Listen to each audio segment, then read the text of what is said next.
student that once said, "Man, I'm better than Rob Liefeld," and I was just like, "You're not.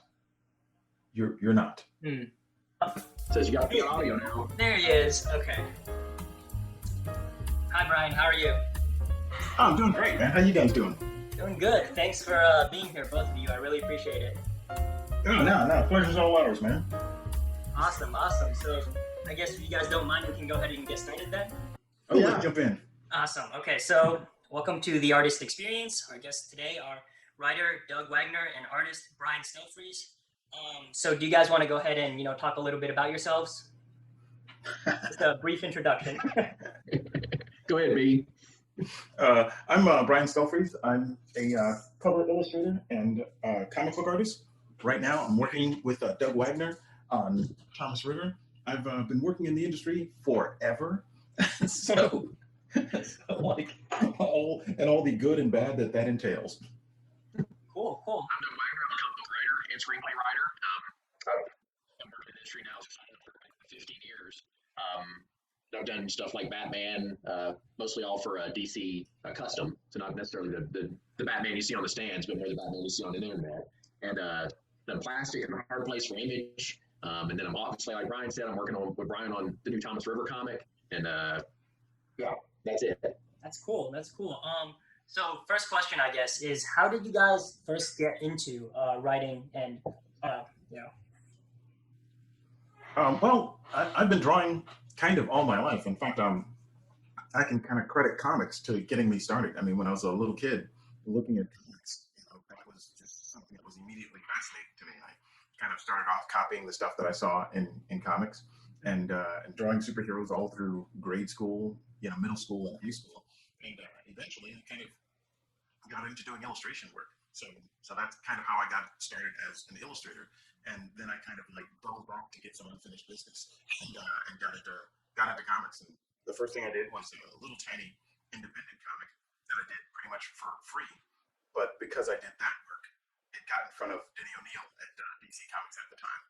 And that was kind of my first start with doing like comics for the big two. Gotcha. I think that's pretty common in the industry, right? You start out with a smaller title or something and then kind of get your foot in the door.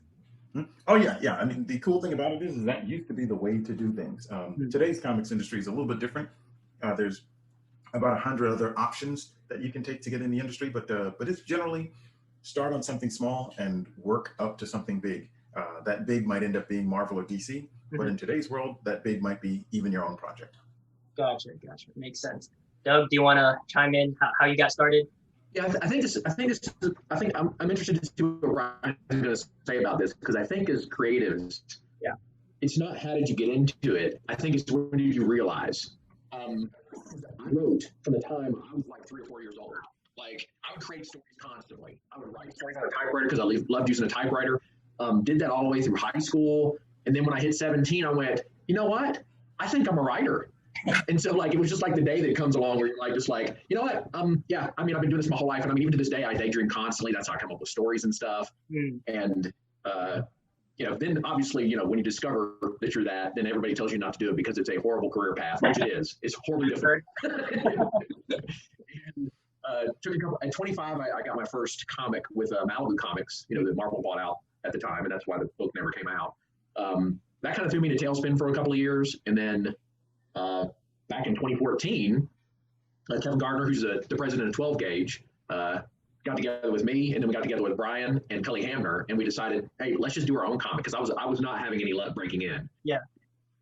It just became, finally, it dawns on you at one point, like, why am I waiting for somebody to give me work? How about I just create my own work? And so from a writer's perspective, that was kind of the path I walked. Yeah, and the interesting thing is that exact same project kind of was born from frustration. You had Doug saying, if I can't do stuff for the big two, why don't I do my own thing? But at the same time, Doug and Kevin listened to the rest of us complain about doing stuff for the big two. and they were like, hey, why don't you do your own thing with us? So that's kind of how that worked out.